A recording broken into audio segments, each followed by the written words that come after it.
Please secure the doors. Members, please take your seats.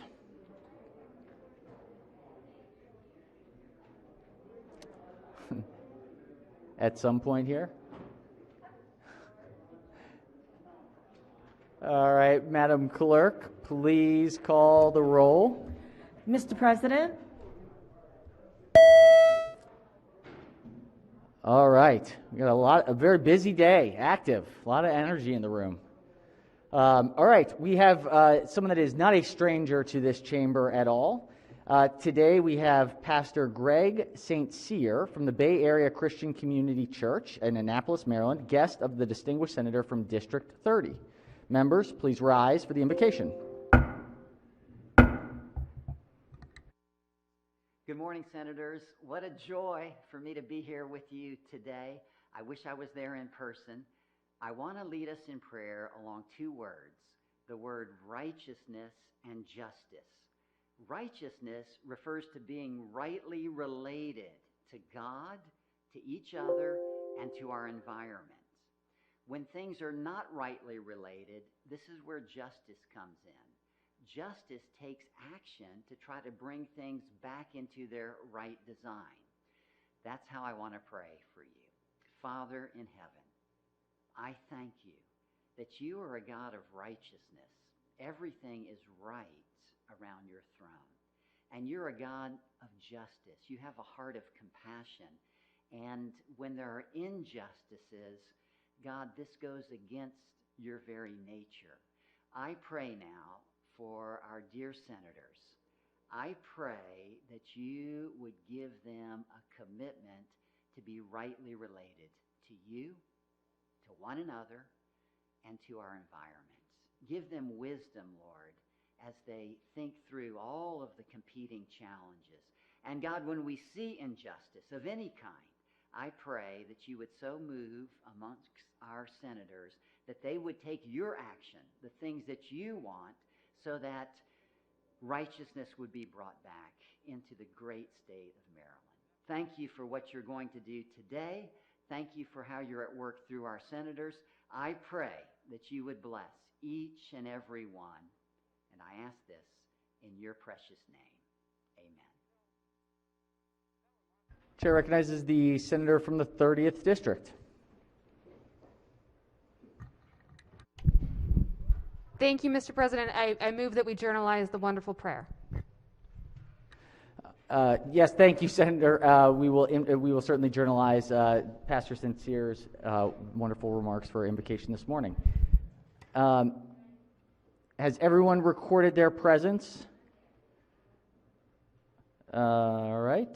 Clerk will take the call. Mr. President. With 46 members in the chamber and a quorum being present, the Senate of Maryland is now in session. All right, Senators, announcements. We've got a busy day today. We got a lot of work on the queue. Our scheduling, we'll see how far we can get today. If we can be efficient, we may not need a second session, but we have on the books a 6 p.m., so let's see where we are by the end of today. But we got a heavy workload today. Any other announcements, observations for the good of the order? If not, so be considered the reading of the journal from the prior legislative day. Let's go ahead and jump into the work. We've got introduction of Senate bills. These are going to head to rules. This is calendar 31. Clerk will read the bills.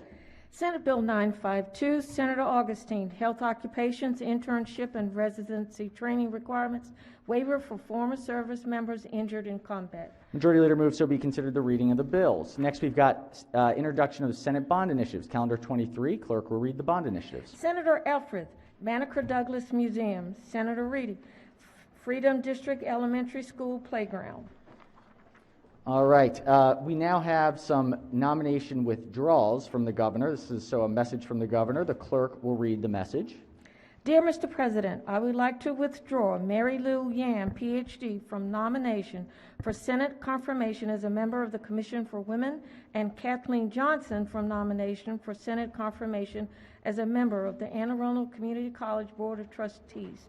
Dr. Yam is no longer seeking reappointment, and Ms. Johnson is no longer serving in this position. Sincerely, Lawrence J. Hogan, Jr., Governor. Message having been read is journalized, and the withdrawals will be referred to the Committee on Executive Nominations. We have a bit of an odd executive nominations. I think we'll have 3 of these this year, but we have the first one today. This is a nomination from the Attorney General, so it is not a nomination from the executive. And just as a quick aside, we have to read it across, but it's because it doesn't come through the nominations office, it has to be journalized. And so that's the process here that we had to confirm, and our wonderful Secretary of the Senate helped us to make sure that we got everything correct. So if we could read the message from the Attorney General.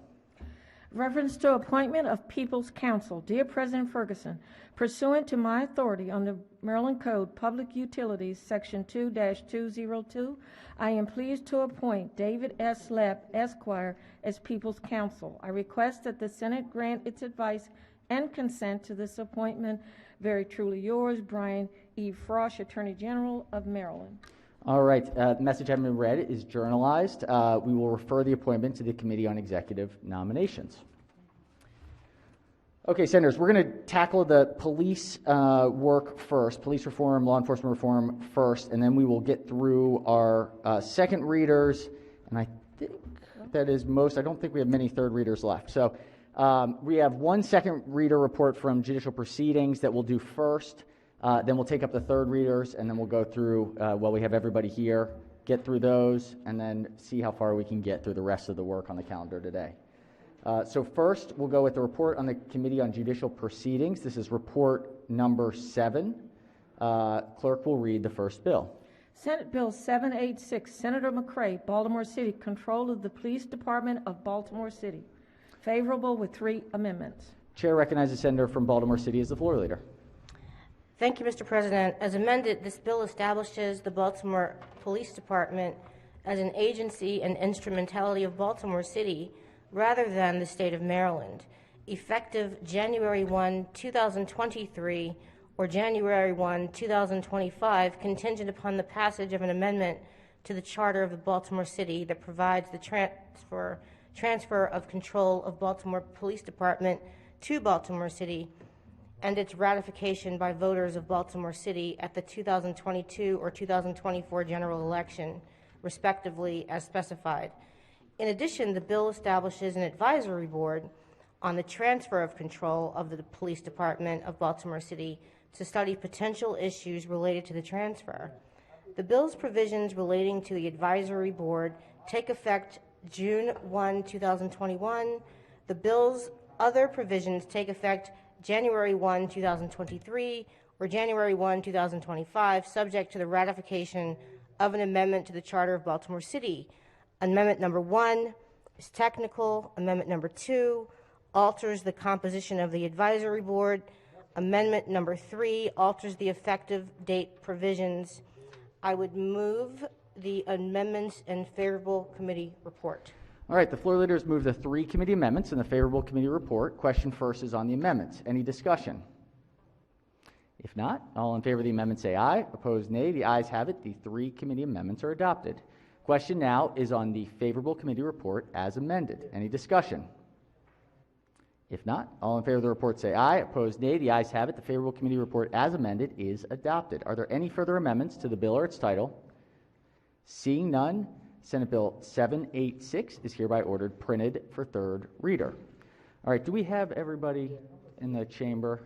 Let's do a quick quorum call just in case, just to make sure. Mr. President.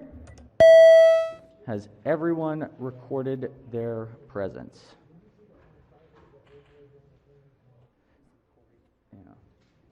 If so, clerk will take the call.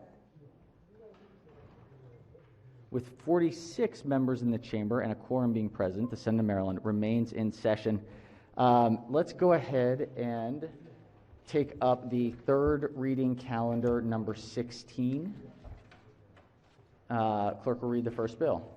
Senate Bill 71, Senator Signor, Maryland Police Accountability Act of 2021, body-worn cameras.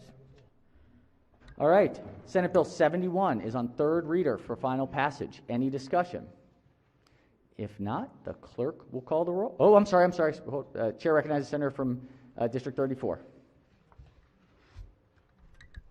Mr. President, thank you. Colleagues, I've been in the Senate for 7 years. When this issue first came over, there was a lot of question on this, and even a lot of the state's attorneys opposed these efforts on the body-worn cameras.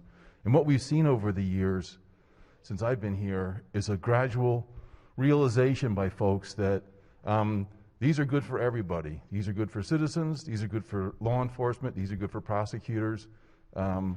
It's a great move, and I think that the bipartisan nature of this bill reflects that realization.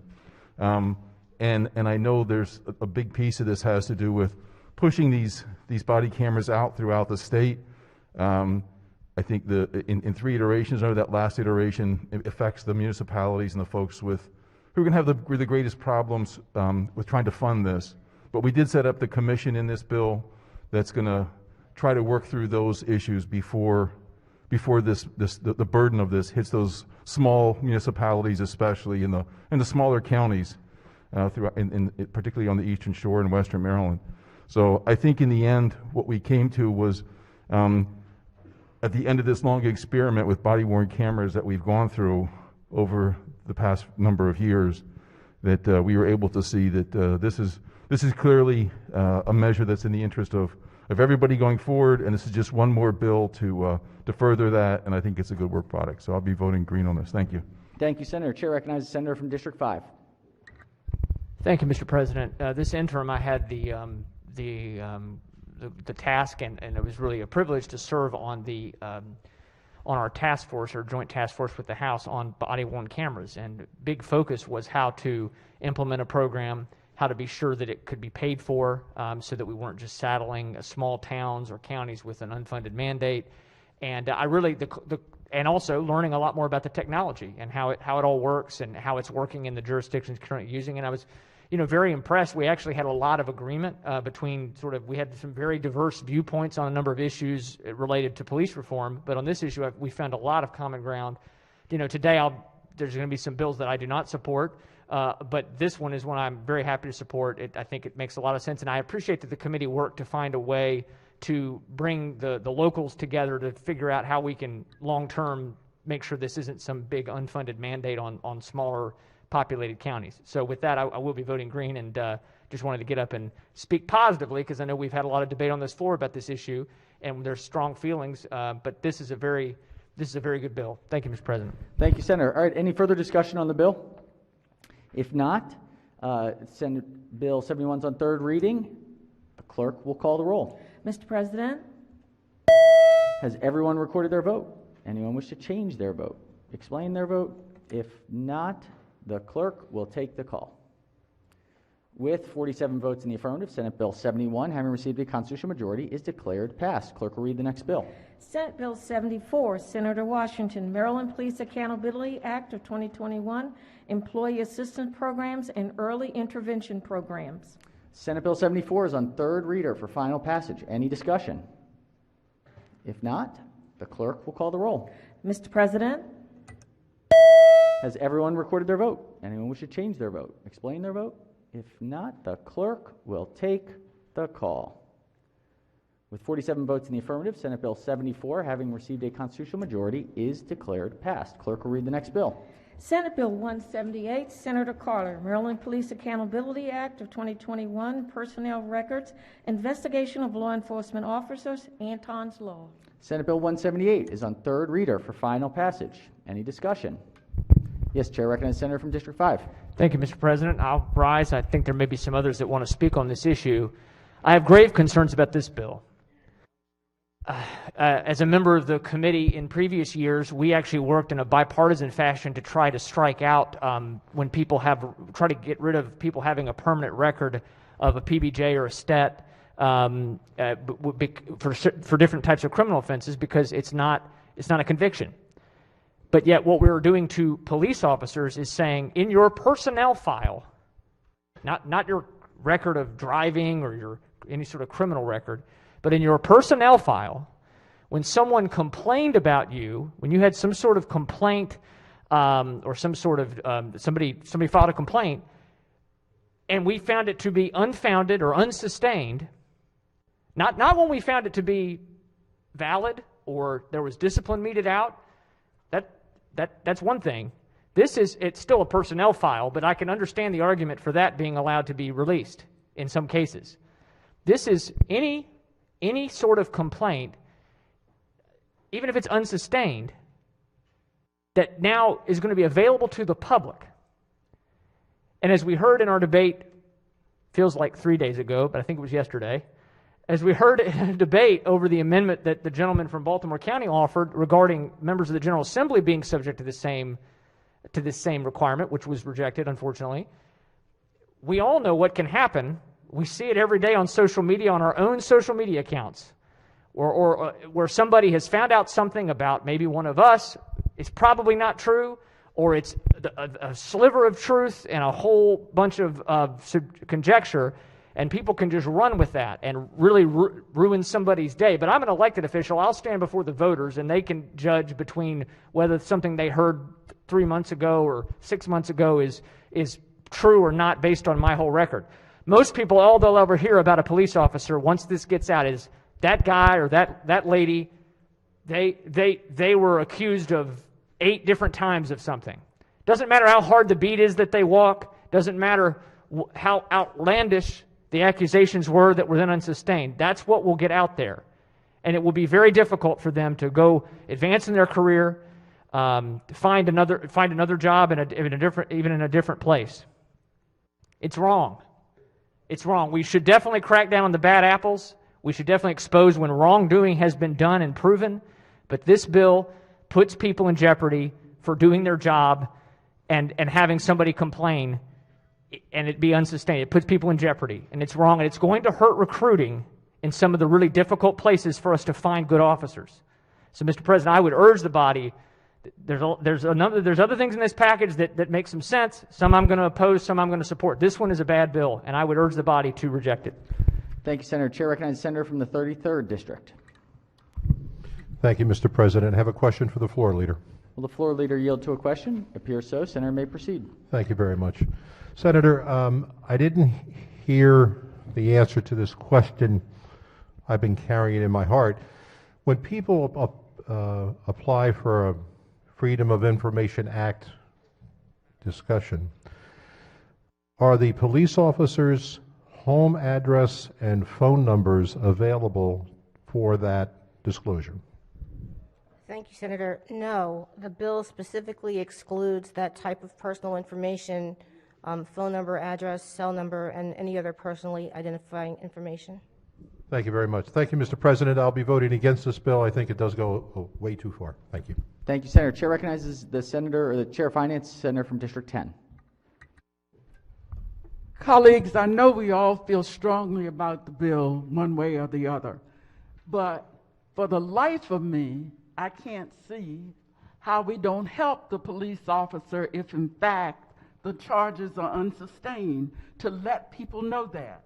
Because people who complain and who think they've been done wrong, whether they're misguided or not, tend to go to the press, they hold demonstrations, they make the issue well publicized.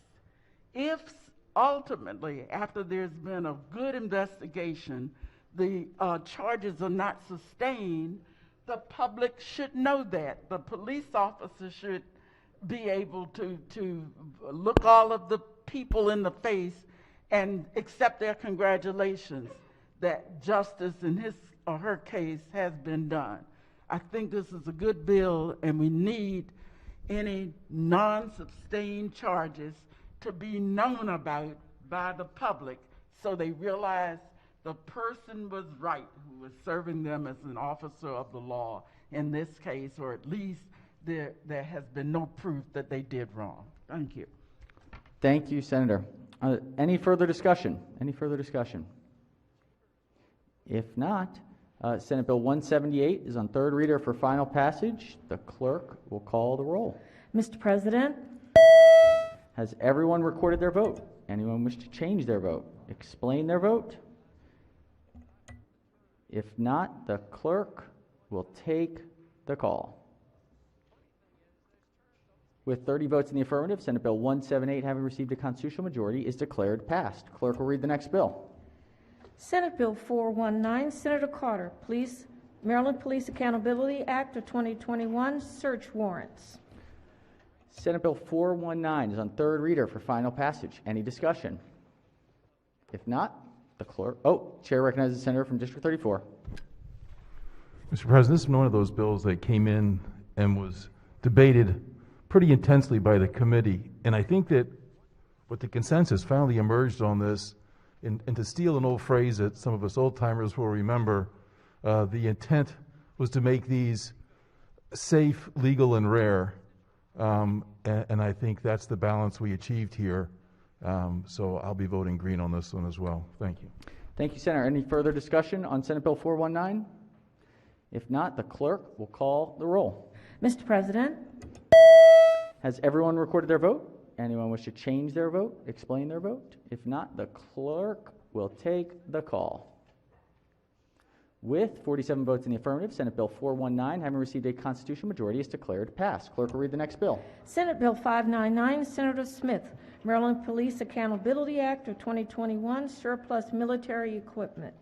Senate Bill 599 is on third reader for final passage. Any discussion? If not, the clerk will call the roll.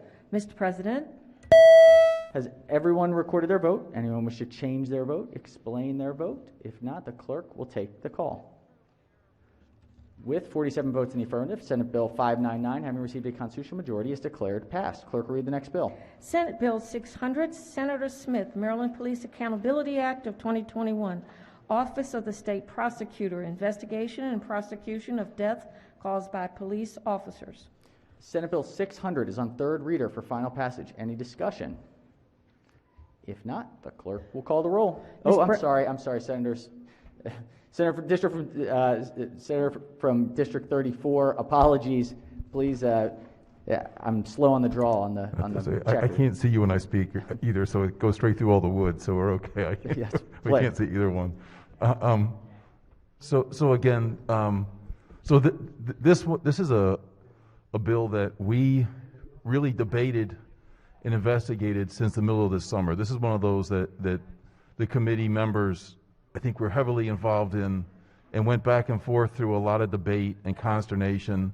It was line by line, thought by thought, and I know we met with folks from the Attorney General's office, each one of us, and folks from the State Prosecutor's office. There was a lot of debate and discussion about how to make this all work. I know we had a lot of arguments and fights and disagreement, but in the end, this is certainly a bill worthy of my green vote. So thank you, Mr. President. Thank you, Senator. Any further discussion? If not, the clerk will call the roll. Mr. President, Has everyone recorded their vote? Anyone wish to change their vote, explain their vote? If not, the clerk will take the call. With 47 votes in the affirmative, Senate Bill 600, having received a constitutional majority, is declared passed. Clerk will read the next bill. Senate Bill 626, Senator Carter, Maryland Police Accountability Act of 2021, law enforcement officers' use of force reporting and whistleblower protections. Senate Bill 626 is on third reader for final passage. Any discussion? Chair recognizes the minority whip. Thank you very much, Mr. President. And we're almost done with our way through the package, and I wanted to pick the last one of the ones that I'm going to be voting for, just give some overall thoughts, if that's okay. There were 9 total bills. There's one more outside of this that we're going to deal with in this package. And I think it's worth noting, given the emotions, the complexities, the difficulty of this topic, that 5 of these came out of committee unanimously. And all but one had at least one Republican voting for it. And I'll say that's not easy. The easy option for everybody on both sides of the aisle would have been to do what we often see on Capitol Hill, which is everyone to retreat and pander to their respective political bases. But on an issue as heated and as emotional, I think the body could see yesterday for 2 hours what JPR saw for 50, 60, 70 hours. I don't even know. I think last week we might have been in for 30 hours.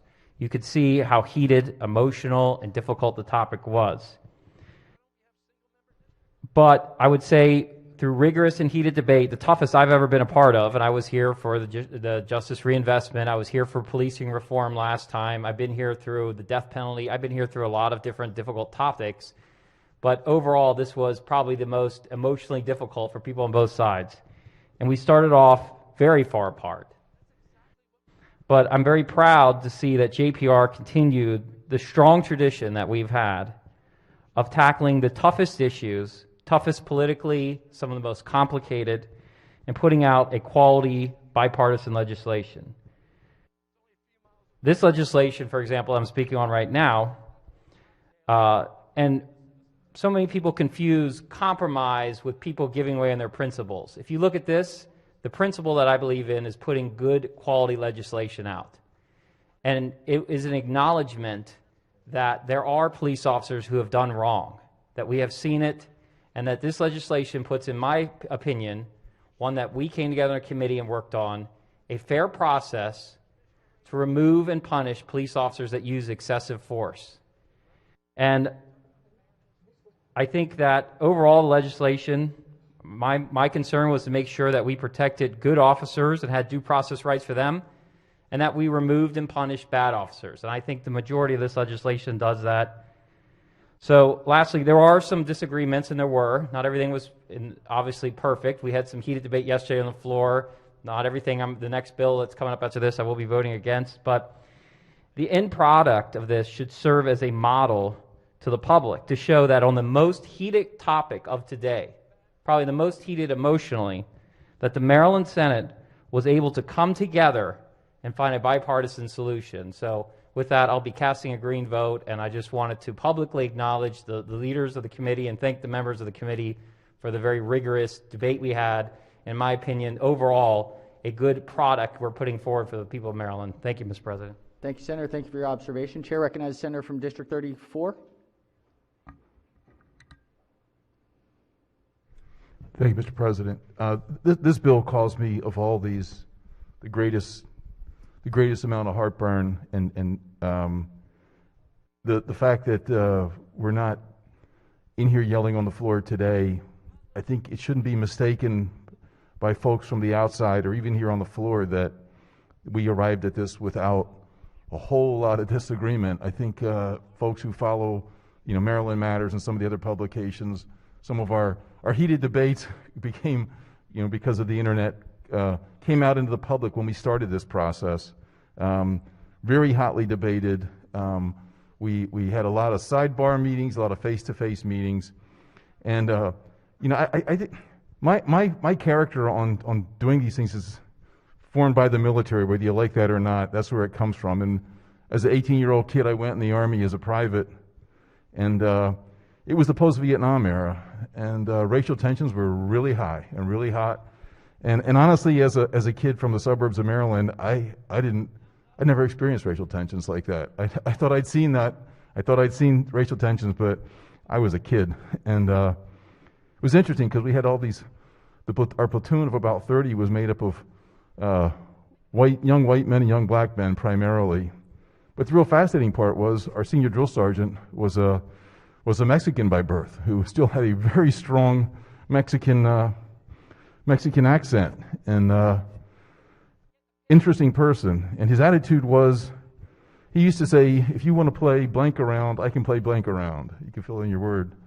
And his philosophy was, if you got energy to hate, I got holes to dig and miles to run with heavy backpacks. So just keep on wasting your life away, because I got one up on you. And what that taught us to do was to sit down and ignore our own personal differences and work together for the common good and make and achieve something. Produce results, not talk, not posturing, not feelings, but real tangible results. And I think that what I saw in the other committee members that working on all these issues was the same sort of philosophy, because I know most of them had similar backgrounds and similar challenges in their lives. And so what you're seeing here is a product not of a week or 2 weeks or 3 weeks. You're seeing a product that's shaped by a lifetime of a lot of folks who sat down and tried to do the right thing without their own personal egos or agendas. And so, Mr. President, I think that's why we're sort of quiet here on the floor today, as some of these really controversial bills are moving through. And so I just want to, I'll be voting green, and thank you. Thank you, Senator. Thank you for your observation. Any further discussion on Senate Bill 626? If not, the clerk will call the roll.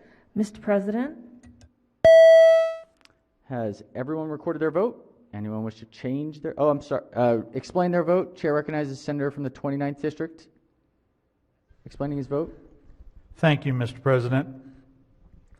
So as you can see, I voted red on this one. And I was a police officer for 30 years.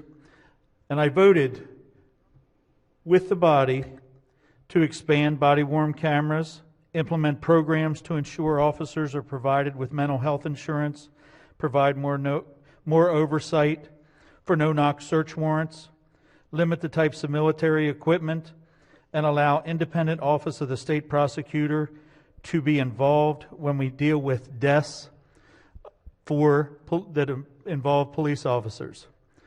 But I am voting against this bill today because I disagree in particular with creating additional criminal penalties specifically for police officers for issues that already exist in the criminal law and administrative procedures. In my experience working here with you in the last 3 years, we have had a movement to decriminalize, rehabilitate, and limit penalties for criminal activity. Why we expand it for police officers when we cannot deal with the criminal actions that are taking place in Baltimore City is wrong. We should be dealing with what is in front of us in Baltimore City in addition to this. The more than 20,000 police officers who go to work every day, who protect and serve the citizens of this state, it is imperative that we recognize their daily sacrifice and that they and their families make the sacrifice. And the fact that they are prepared to make that ultimate sacrifice for each one of us every day. Through this entire pandemic, they were the ones that were there for us. And in their time of need, are we really, truly there for them? Just wanted to take a moment. Senator, the senator's time has expired. Thank you. Thank you very much, Senator. Are there any other senators who wish to explain their vote? Chair recognizes the senator from Baltimore City and Baltimore County. Has 2 minutes to explain his vote. Thank you, Mr. President. And the reason that I'm standing up is, as I look at the board, I believe I may be the sole Democrat who's voting no on this bill. And it's not because the bill does not have some good things in it. In fact, it has some of the ideas that were, thank you, in one of my bills, a lot of good things, but I believe that the definition that we use in use of force, it still needs some work. A lot of us are voting believing that the use of force assumes that a reasonable police officer is someone who follows procedures. But unfortunately, our courts have interpreted Graham versus Connor in such a way that even a reasonable, that an officer who doesn't follow procedure at times will still be deemed to have acted reasonably, and that officer would still be able to use qualified immunity. We still have some work to do on that definition, and I believe my colleagues when they say that this is just the beginning. I believe there are some ways to fix that use of force definition so that we're tying that officer's use of force to his or her training so that we better protect our citizens. Thank you. Thank you, Senator. Chair recognizes the senator from District 27, has 2 minutes to explain his vote. Thank you, Mr. President, and members of the Senate. I voted green on this bill, and I think there's, for everyone's knowledge, there's only 2 members of the entire General Assembly who have law enforcement experience, and I happen to be one. And in addition to me being one of those members, I am also the only person that sits in either chamber that has served in every level of law enforcement. I am also a person who has experienced some challenges with law enforcement, which kind of led me to change my career midstream and to join law enforcement. Because the thing that I've always been taught is if you perceive a challenge or a problem, talking about it, speaking about it, but not doing anything about it is a waste of time. So I've served at the level of being an officer who has had complaints against me. I've served at the level of being the union president who protected those in my agency who had complaints filed against them, worthy or not.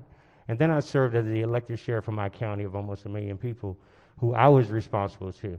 My job was simply, and my job going forward is simply, to make sure that we have the best men and women who are eager enough to put themselves on the line every day to serve the citizens of the state of Maryland. And I think we have to be committed in this body to do the right thing going forward. And this is not easy for me. This wasn't easy for me, this entire process, but it was the right thing to do. I look forward to us working in the future. I will be able to digest the votes that I've taken in this body a lot better, knowing that we are only on the cusp of police reform. This is only the beginning. Accountability starts at the top. Thank you, Mr. President. Thank you, Senator. The Senator ended exactly on the 2-minute mark. Well done, Senator. And thank you for your thoughtful and personal remarks. Chair recognizes the Senator from the 45th District. Thank you, Mr. President. Just wanted to stand up and say that why I was supporting this bill. I think that it's very important, especially as Baltimore City has been mentioned, to make sure that we lift up those residents that this would be able to benefit, and may not benefit at the moment in the time that it happened, but would benefit in the future. When I think about people such as Freddie Gray, when I think about people such as Tyrone West, when I think about reach over in Baltimore County and Corinne Gaines, Antoine Black, so many people across the state of Maryland that have been the victims of the challenging circumstances. And as we hit this correction course with our police departments, not just in the state of Maryland, not just in the city of Baltimore, not just Howard County, Baltimore County, but across our nation, I know that Maryland is doing the correct thing and they're going in the right direction. So I look at this bill and I look at Senate Bill 626 and I look at it as every time as what we're taught. If you see something, say something. And that's exactly what Senate Bill 626 is doing. Make sure that you report. Make sure that you see something that should not exist taking place, that we take action, and that our highest officers take action. So I say thank you for the leadership that helped push this through, but most importantly, I appreciate all Marylanders who have been lifting their voices to see this come through and get to the finish line. Thank you, Mr. President. Thank you, Senator. Any further senators wish to explain their vote? Chair recognizes the Senator from Baltimore County, District 11.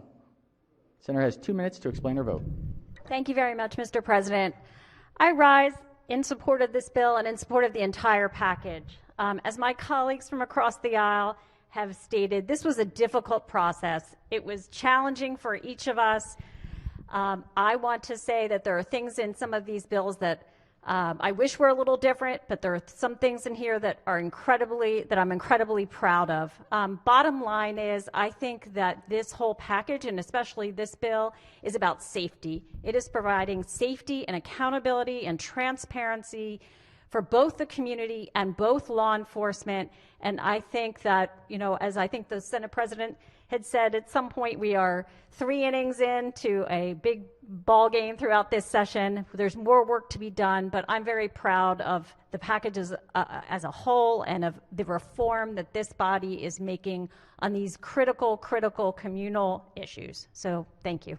Thank you very much, Senator. Any senators wish to explain their vote? Further senators who have not yet spoken? If not, the clerk will take the call. With 35 votes in the affirmative, Senate Bill 626, having received a constitutional majority, is declared passed. For our final bill, the clerk will read the bill. Senate Bill 627, Senator Carter, Maryland Police Accountability Act of 2021, Law Enforcement Officers Bill of Rights, repeal and procedures for discipline. This is an emergency bill. Senate Bill 627 is on third reader for final passage. Any discussion? Chair recognizes the Senator from District 34. All good things must end. Mr. President, I don't rise in support of this bill. There's an assumption in this bill that LEOBR, I'm going to use that pronunciation of it, it's LEOBR, the Law Enforcement Officers Bill of Rights. And there's an assumption in this bill that LEOBR was ill-conceived from the beginning and it has to be repealed in its entirety. And that's just simply wrong on all accounts. No one disputes that there are problems that need to be addressed with regard to various aspects of resolving allegations of police misconduct. But those problems just don't justify the wholesale removal of LEOBR. The General Assembly enacted this bill in 1974, and Governor Schaefer summarized in 1988 that LEOBR was enacted to secure for law enforcement officers minimum guarantees of procedural and substantive due process. And it did that by establishing a uniform, statewide process for police disciplinary actions. And it was a process that both instilled public confidence, but was also fair to the police officers. And police officers were provided with due process protections, and the public had the confidence that the final decisions of police misconduct allegations lay with officials who were subject to public removal if they failed to achieve that effective balance between the police officers' rights and the public's needs. In Governor Schaefer's evaluation of LEOBR about 15 years after it was enacted, he said, "Most observers agree that LEOBR has served its purpose well. The rights of law enforcement officers are clearly defined and uniform throughout Maryland. The uniformity system enhances its effectiveness and the public's confidence in law enforcement." Unfortunately, that balance was terribly eroded not long after Governor Schaefer's 1988 observations. In 1987 and 88, this body passed bills authorizing law enforcement officers to waive the LEOBR hearing procedures and elect instead to proceed under a process established by the local collective bargaining agreements. These bills were both vetoed by Governor Schaefer in 87 and 88 on the grounds that he felt they would erode the uniformity of police disciplinary process that existed throughout Maryland. In Governor Schaefer's 1988 veto letter, he said that the proposals to change LEOBR to allow local variations through collective bargaining, quote, would erode the uniformity of the system by allowing police officers in different jurisdictions to elect to be covered by the terms of the collective bargaining agreement in effect in that jurisdiction. The result would be an inconsistent application of law enforcement officer Bill of Rights in a patchwork of supplemental protections under collective bargaining agreements. In addition, these protections could be altered on a yearly basis as various collective bargaining agreements were negotiated. The governor said, "I continue to believe that the great weight should be given to law enforcement officers' Bill of Rights in any interplay between it and collective bargaining agreements." Governor showed some wisdom on this. Eventually, the following year gave way to political pressure, and in 1989, the General Assembly made two critical amendments to LEOBR. The first allowed law enforcement officers to choose between the methods of forming a hearing board in the manner that was set forth in LEOBR, or a method determined by collective bargaining. The second allowed collective bargaining to be a hearing board decision, the collective bargaining process rather than the hearing board to be the final decision on the chief's discretion, rather than the chief's discretion. These bills were opposed by Baltimore City Police, MACO, and MML, but were supported by the AFL-CIO.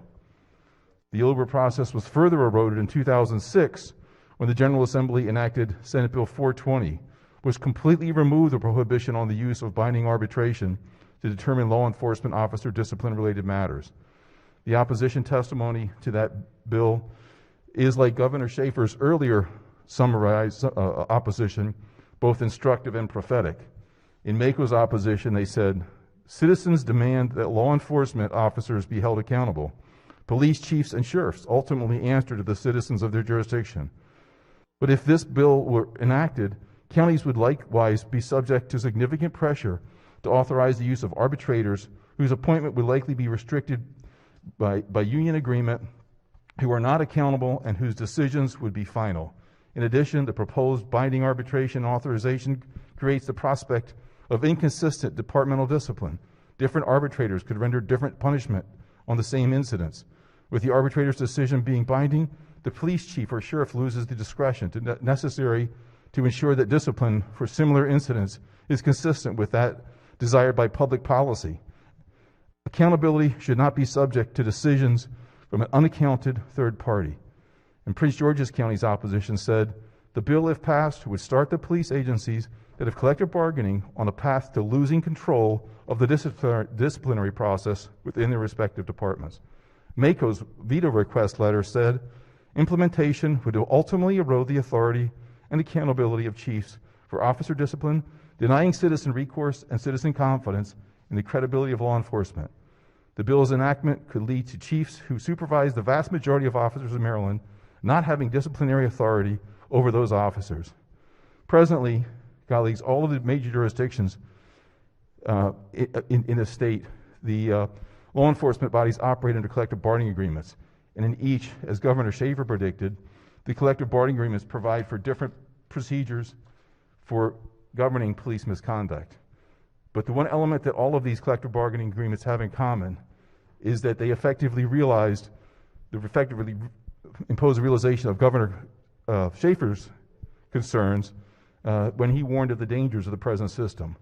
The citizens have been denied recourse and confidence in the credibility of law enforcement, and the chiefs have lost power to ensure that discipline for similar incidents is consistent or that a desired public policy is implemented. LEOBR is a good law, and it serves a very important purpose. It needs to be restored to its original purpose and not repealed. Removing LEOBR simply is a great political statement, but it's terrible public policy. Colleagues, I urge you to reject this bill's requirement that LEOBR be completely removed, and that we simply, I had proposed that we just simply remove the exceptions that were granted that Governor Shafer told us was a huge mistake. So with that, I'll be voting red. Thank you. Thank you, Senator. Chair recognizes the senator from District 5. Thank you, Mr. President. I just wanted to take a moment to talk about why I will be voting against this bill. You know, we've been now through these 9 bills, and as I said at the start, speaking about one of the other bills, that, you know, there are compromises that have been made. There have been some steps taken forward that I think make sense. And I recognize even in this bill, it came in one way and has been, you know, amended significantly in a number of different ways. I still think it misses the mark, and believe that we should vote red on this bill. But I want to talk about a little bit about why that goes beyond the particulars of the bill as I've read through it and looked at the amendments. I also have been reading through the testimony on this bill and many others, and really the entire tone and tenor of this debate, not necessarily even in this assembly, but throughout our society, it's troubled me, and it's why you'll see me and maybe some other folks here speaking so strongly in support of our police officers. We all accept and recognize that there have been mistakes made in policing, and there have been bad actors in policing, and that particularly in some jurisdictions where there has been a history of problems, that obviously there's responsibility on the side of law enforcement for different types of reforms. We already did a number of significant reforms a few years ago. We actually put a number of them in place. But understanding some of these, as we've said, some of these provisions we've talked about today have made sense. But what troubles me is there is really not any attempt at a two-way conversation about trust issues. There isn't an acknowledgement. All the bills, this entire package, the entire discussion for this entire session, the biggest issue we've talked about, other than perhaps COVID, understandably, has been police reform. We've got to reform police because we've got to restore trust in our law enforcement. There's never been an acceptance from the groups and the people that are pushing for this.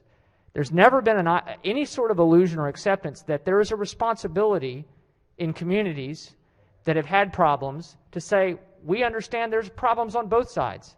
There's been problems in communities that have made it hard for law enforcement to adequately police.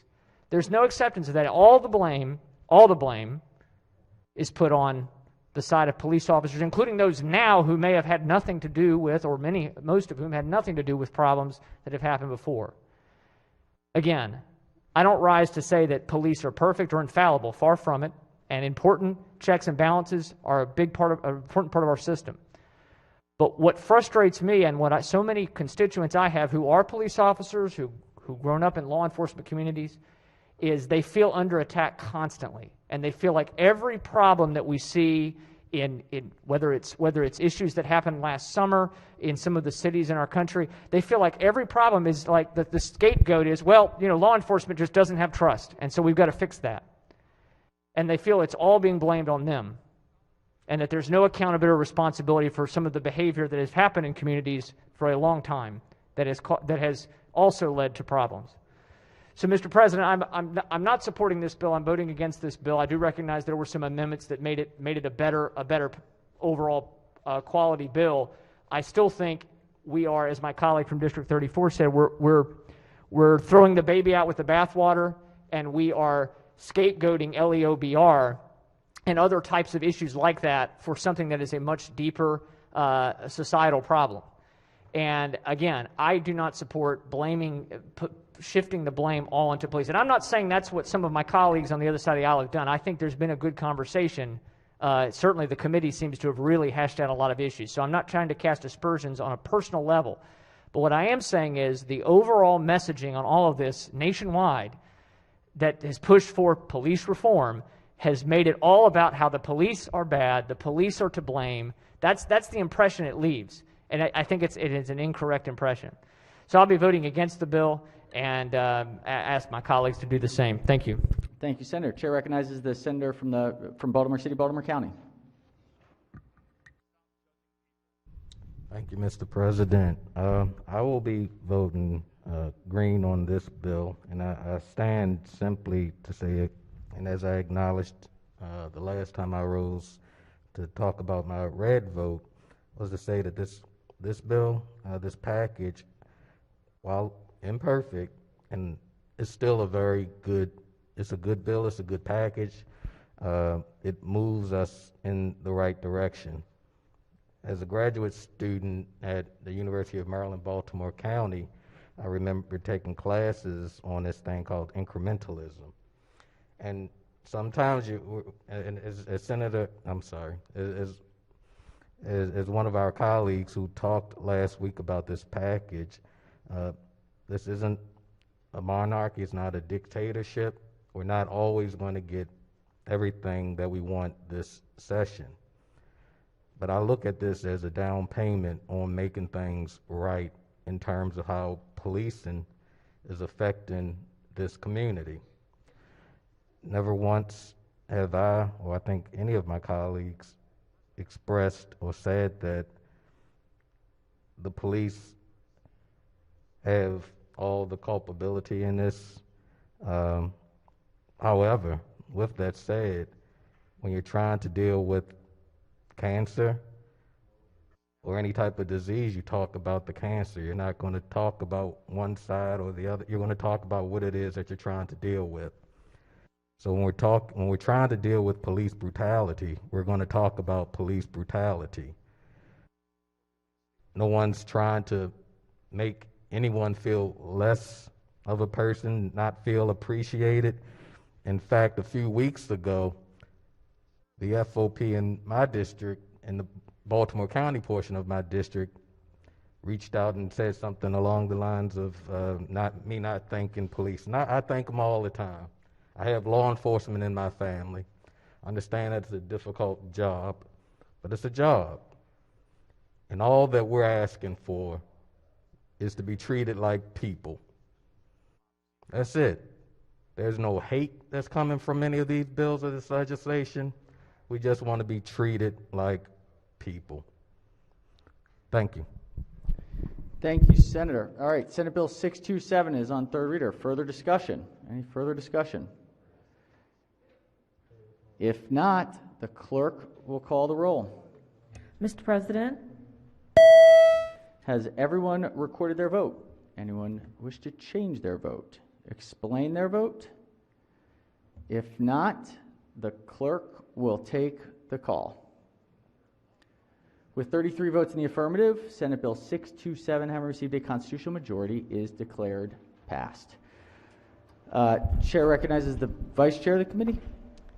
Thank you, Mr. President. Point of personal privilege. Senator may proceed. Thank you, Mr. President. Ladies and gentlemen, the Judicial Proceedings Committee is the oldest standing committee in this body.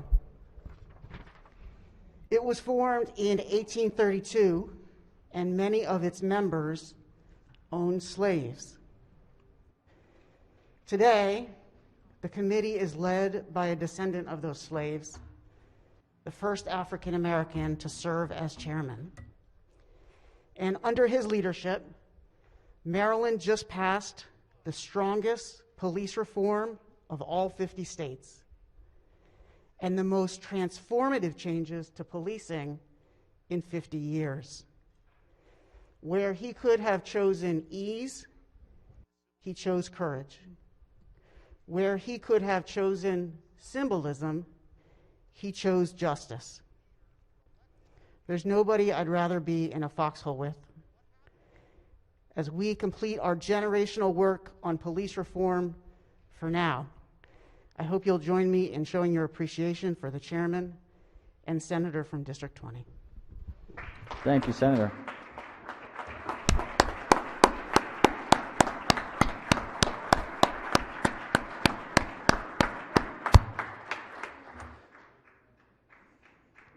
Thank you, Senator. Thank you for the observation.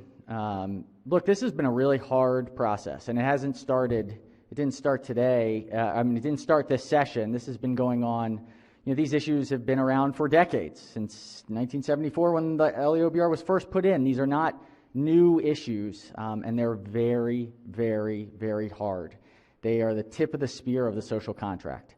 And when safety is at risk, nothing else matters. And so I want to thank the chairman and every member of the Judicial Proceedings Committee for pushing through. This started back in the summer, and this from the very beginning has been some incredibly challenging work. And I've thought a lot about that. For change to be durable and sustainable over time, it takes these hard conversations. And it takes trying to find consensus to move this heavy ship that we call society into a more just and more effective place. And I think today's work product is demonstration of that hard work that is necessary to move the ship along the way so that we can get into a more just and more equal place. And I just want to thank every member of the Senate and especially the members of the Judicial Proceedings Committee who put in countless hours.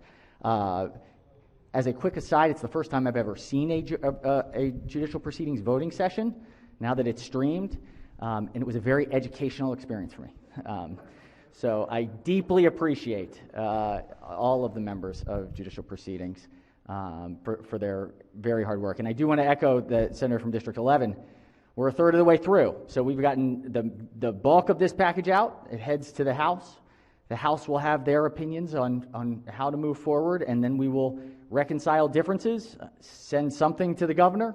The governor will make a choice up or down, and then we'll have to decide from there. So we still have a long way to go. I think that the Senate was in its best place where we really confronted these issues head on to move a very, very real and solid package that is fair and just.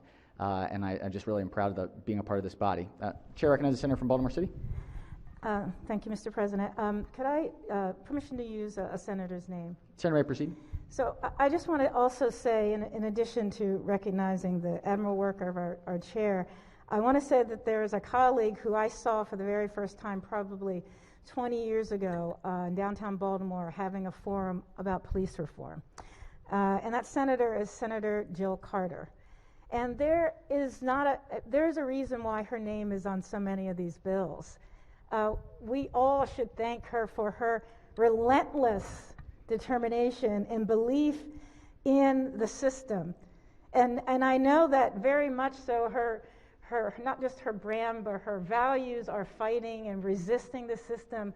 But it's also for all of us to understand how difficult it is to remain in a system to change it. What courage it takes to remain in a system that at very times tells you you have no value.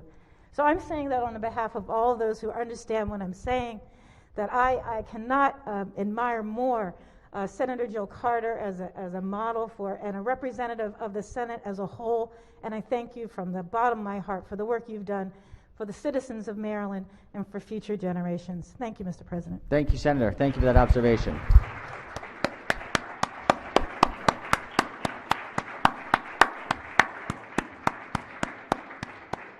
All right, off we go, huh? Oh, yes, Chair recognizes Senator from District 8. Thank you, Mr. President. I would like to change my vote from green to red on 178. If there's no objection, so ordered. Chair recognizes the Chair of the committee. Thank you, Mr. President. I was going to say something right after the Vice Chair, but I got a little emotional, so I decided to put a little buffer in. So first of all, I just want to say thank you, Mr. President, for making this a priority and for giving the support that we all needed as a committee to move forward. I'll just, I'll talk a little bit about kind of my daily routine, and it's helped me get through this process. When I wake up in the morning, I like to shave. It's the first thing I do, and it's because it's the only moment of my day that I actually get a chance to kind of just be with myself. You're going through a daily regimen, and you're looking at yourself in the mirror, and no one's bothering you, the toddler's downstairs, and it's just kind of a moment of peace before you head into all of this. And invariably, at least once a week, I'll start looking at myself, and I'll start thinking, well, where did this come from? Where's my hair from? My skin, my eyes? And as the Vice Chair alluded to, I think about my ancestry. Now I think about 4 generations back where my great-great-great-grandmother was the victim of rape. Her slave owner raped her, and that's exactly why I look the way I look today. That slave owner's blood pulses through my veins. And although the African American experience is nothing short, we're not monolithic, right? We all have different experiences, we all come from different places, but we do have that shared heritage in the United States. And that informs everything we do, the way we move about society. And that is what sparked this debate. And this most latest iteration and this convulsion that happened over the summer and the reckoning that we're going through now is just the latest time that this generation would have to deal with these issues. And so I just want to say thank you to the body and thank you to the committee, especially to Senator Carter, excuse me, permission to use the senator's name, Senator Carter, Senator Sidnor, who provided some of the most, I think, impassioned testimony and dedication to this issue. I also want to thank my colleagues across the aisle for working with us and for taking the time to ferret out some of the most complex issues that we've dealt with in our committee. Especially, this is the most difficult problem set I've ever dealt with in the Assembly. And I'm tremendously proud of the product that we produced. And then finally, I would like to say thank you to the Vice Chair. He's a brilliant attorney. He's dedicated his career in the General Assembly to expanding opportunity for the less fortunate and to civil rights. And his guidance and his leadership and his counsel was invaluable throughout this entire process. So I just want to say thank you to the Vice Chair.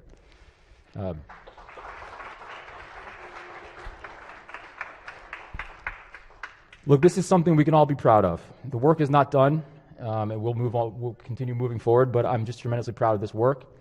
It represents the very best of the Senate, and I just want to say thank you all to the body. Thank you very much, Mr. President. Thank you very much, Senator. Thank you very much for those remarks and those reflections. We sincerely, sincerely appreciate it. The work goes on. We ready? All right, let's do it. Let's move to, we have unfinished business from Education, Health, Environmental Affairs. This is report number 11. Clerk will read the first bill. Senate Bill 77, Senator Griffith, Energy Efficiency, Net Zero Homes, Contract Preferences, favorable. Chair recognizes, yes, Senator from Charles County as the floor leader. Thank you, Mr. President, colleagues. It's just a pleasure to return to a good bill, a simple bill. Senate Bill 77, Energy Efficiency, Net Zero Homes, Contract Preferences. This bill requires the Department of Housing and Community Development to give preference to applications for funding for a net zero home from the Energy Efficient Home Construction Fund that will be used the services of small and minority, women, and veteran-owned businesses in the state in the clean energy industry, particularly businesses that provide employment for individuals trained through specified workforce development programs in the state of Maryland. The committee voted favorable with no amendments on this bill. There is no state fiscal impact or local impact, but the impact on small business is potentially meaningful in a positive manner. Therefore, Mr. President, I move for the adoption of this favorable committee report. Floor leader moves for the adoption of the favorable committee report. Questions on the report? Any discussion? If not, all in favor of the report say aye. Opposed, nay. The ayes have it. The favorable committee report is adopted. Are there any amendments to the bill or its title? Seeing none, Senate Bill 77 is hereby ordered printed for third reader. Clerk will read the next bill. Senate Bill 93, Senator Griffith. Business occupations and professions, architects, scope of licensure, favorable. Chair recognizes the senator from Prince George's County as the floor leader. Thank you, Mr. President. In continuing good bills, Senate Bill 93 increases the maximum estimate project cost for which a person is not required to employ a licensed architect under specified condition. Depending on the scope of the work, the maximum estimate cost is increased from $5,000 to $25,000. Other existing exemption requirements, such as the building or structure being located in a municipality, continue to apply. There are no amendments. There were no opposition. The physical impact was minimal at both the state and the local level. MML and Maryland Building Industry Association strongly support the legislation. And so, Mr. President, I move for adoption of a favorable committee report. Floor leader moves for the adoption of the favorable committee report. Any discussion on the report? If not, all in favor of the report say aye. Opposed, nay. The ayes have it. The favorable committee report is adopted. Are there any amendments to the bill or its title? Seeing none, Senate Bill 93 is hereby ordered printed for third reader. Clerk will read the next bill. Senate Bill 418, Senator Pinsky, Maryland Energy Administration, Energy and Water Efficiency Standards, alterations, favorable with 3 amendments. Chair recognizes the chair of the committee as the floor leader. Thank you, Mr. President, members of the Senate. Senate Bill 418 requires the Maryland Energy Administration to adopt energy and water efficiency standard requirements for a range of products, commercial dishwashers, faucets, water coolers, and authorize them to set standard for certain other products. We did something like this about 6 or 8 years ago, adopted energy efficiency standards, which ultimately became federal law, partly because of our state's action and other states' actions. There are a few amendments that were recommended by the MEA. First one is technical. Second one alters certain definitions and adds efficiency standards for dual flush water closets and portable electric spas. Not that I know a lot about portable electric spas. And Amendment 3 strikes language aimed at mitigating federal rollbacks of efficiency standards. Mr. President, I move adoption of 3 committee amendments, favorable committee report. Floor leader moves for the adoption of 3 committee amendments in the favorable committee report. Questions on the amendments? Thought there was going to be a splash pad reference in there, but no splash pads in this one. On the amendments, any discussion? If not, all in favor of the amendment say aye. Opposed, nay. The ayes have it. The 3 committee amendments are adopted. Question now is on the favorable committee report as amended. Any discussion? If not, all in favor of the report say aye. Opposed, nay. The ayes have it. The favorable committee report as amended is adopted. Are there any further amendments to the bill or its title? Seeing none, Senate Bill 418 is hereby ordered printed for third reader. Clerk will read the next bill. Senate Bill 442, Senator Klossmeyer, aquaculture leases and shellfish nursery operations, wetlands, favorable with 2 amendments. Chair recognizes the senator from Baltimore and Howard counties as the floor leader. Thank you, Mr. President. Senate Bill 442, as amended, requires the Aquaculture Coordinating Council, in coordination with the Maryland Department of the Environment, to review the department's policies regarding the application of tidal wetland permit requirements to aquaculture operations in the state. on or before December 1st, 2021. The Council must report to the Governor and the General Assemblies on any changes necessary to eliminate conflicts or redundancies in the oversight of aquaculture operations by the Department of the Environment and the Department of Natural Resources. There are 2 committee amendments. The first one makes changes to the bill's title and purpose paragraphs and makes the act an emergency measure. Amendment number 2 strikes language that would have broadly exempted aquaculture leaseholders from the requirement to obtain a title, wetlands license, or permit for activity and the use of equipment associated with the lease. It instead requires the Aquaculture Coordinating Council to study the issue as specified. Move the 2 committee amendments and the favorable committee report. Floor leader moves for the adoption of the 2 committee amendments and the favorable committee report. Question first is on the amendments. Any discussion?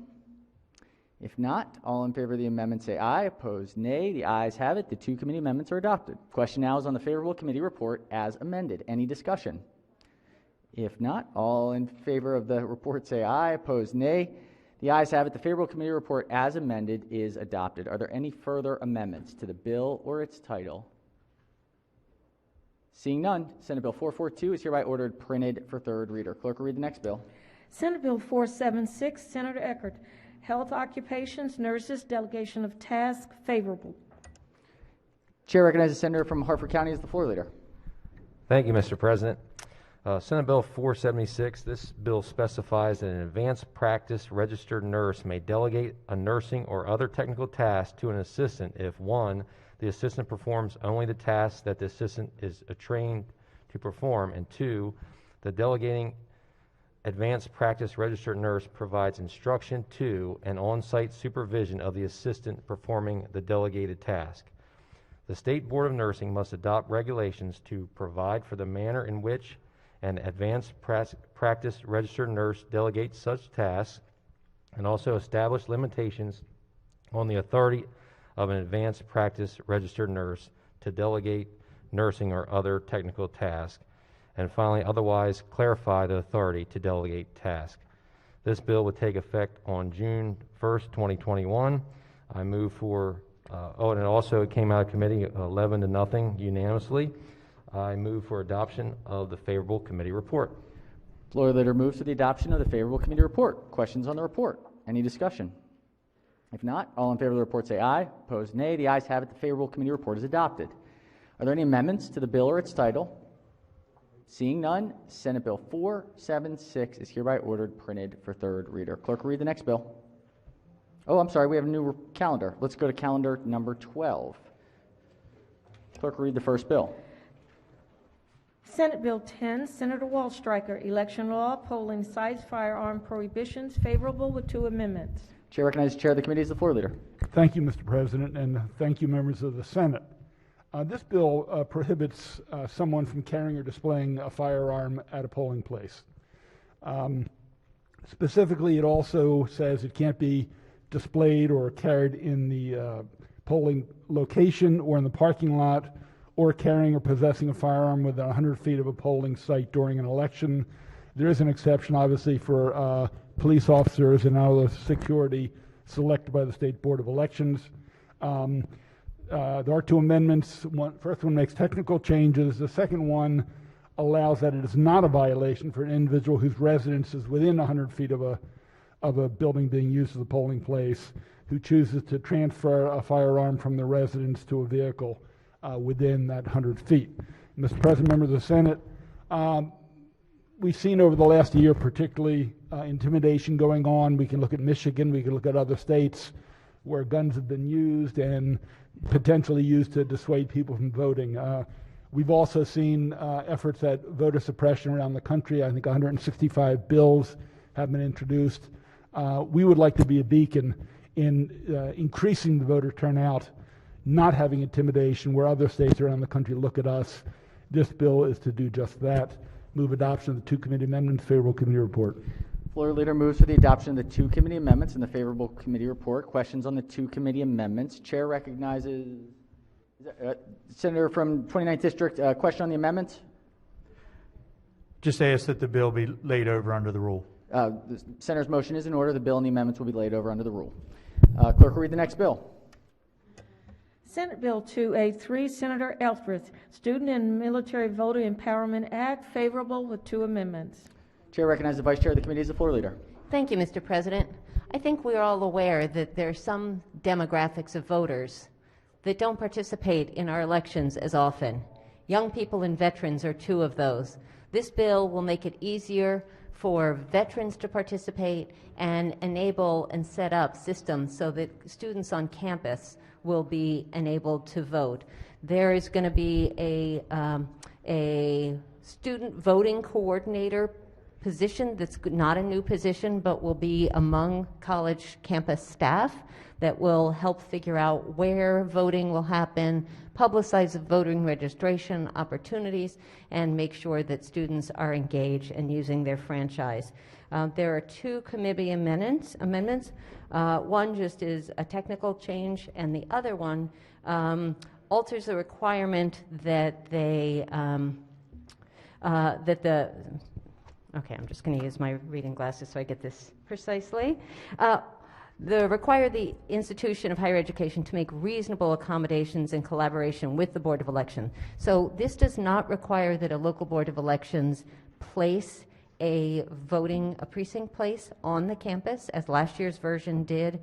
It simply says they're going to have to talk about it, and if a campus location is chosen, it's amended to make sure that there's parking, that voters can get on campus without an ID, that it's ADA accessible, just kind of basic stuff to make sure that people can vote.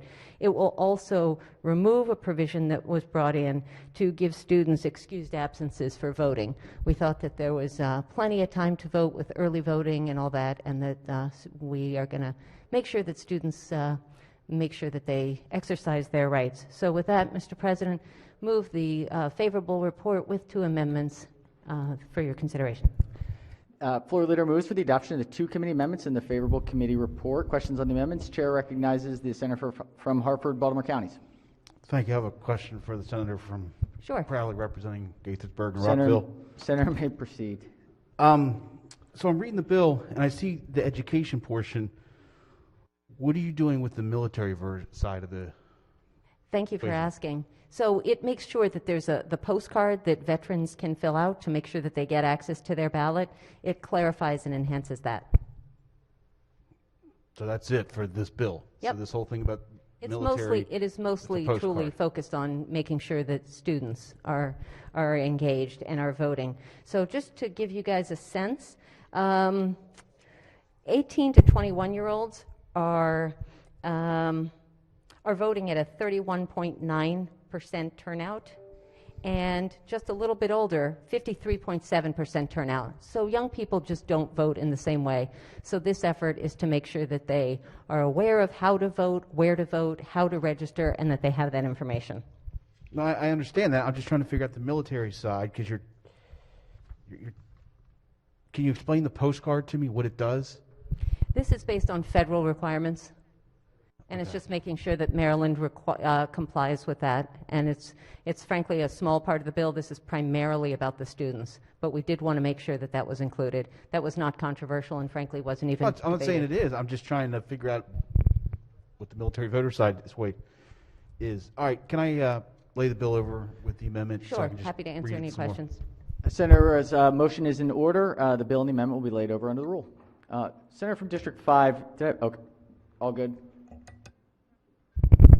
I had a question, but we could take it up tomorrow. Resume that line of questioning. It was on that tomorrow. bill. I wasn't sure if I had missed you. No problem. Thank you. All right. Clerk, read the next bill. Senate Bill 427, Senator Elfrith, Public Schools Provision of Menstrual Hygiene Products Requirements, favorable with two amendments. Chair recognizes the Senator from Baltimore City as the floor leader. Thank you, Mr. President. This bill addresses two issues that Maryland students are experiencing.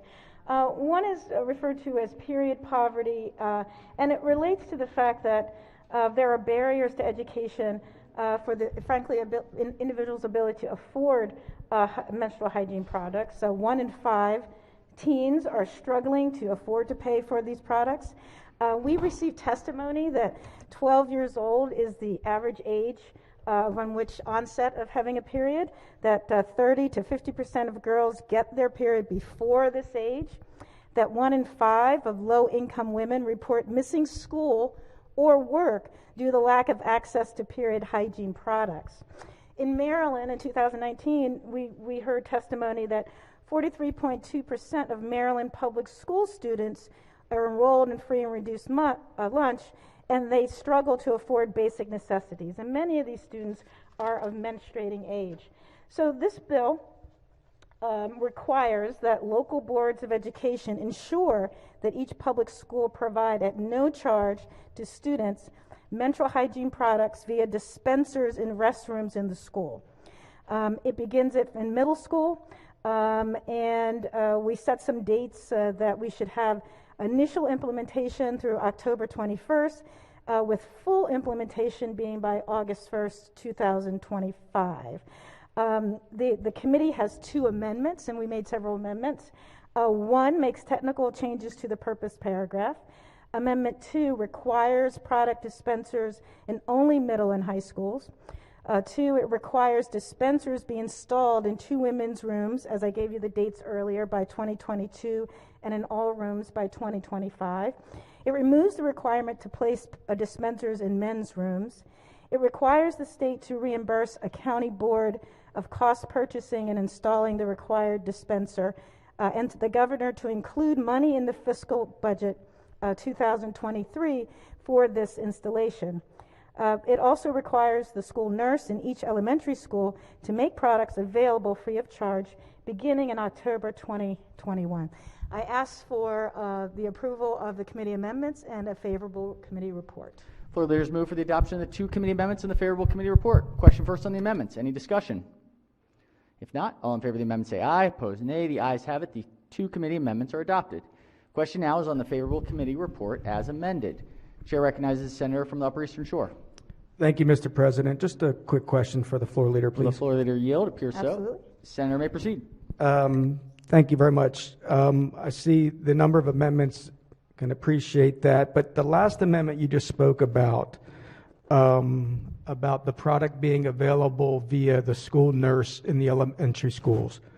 Why isn't that process sufficient for all of the other schools, of just going to the nurse for the products? Oh, thank you for that. That's actually the issue, and it really came up in discussion. The one issue right off the bat is that not every, and this is unfortunate, and I hope you could help us with this, there isn't a school nurse in every single school. In fact, you have nurses working in like 3 and 4 different schools. So it's quite possible that, in a school on the day, on the onset of her period, the school nurse isn't there. So that's problem number 1. That certainly makes it difficult. Okay. So that's a different type of product. Okay. I mean, I'm certainly supportive of the concept. I didn't mean to appear that I might not have been. I just didn't know if this way of implementing it's it not something through you've had to think about, dispensers that have to be stocked and all of that is the right way. But if schools don't have nurses and you can't do it that way, then I certainly understand. Okay. Thank you very much, Mr. President. Thank you, Floor Leader. Thank you, Senators. All right. Any further discussion on the report? If not, all in favor of the report say aye. Opposed, nay. The ayes have it. The favorable committee report as amended is adopted.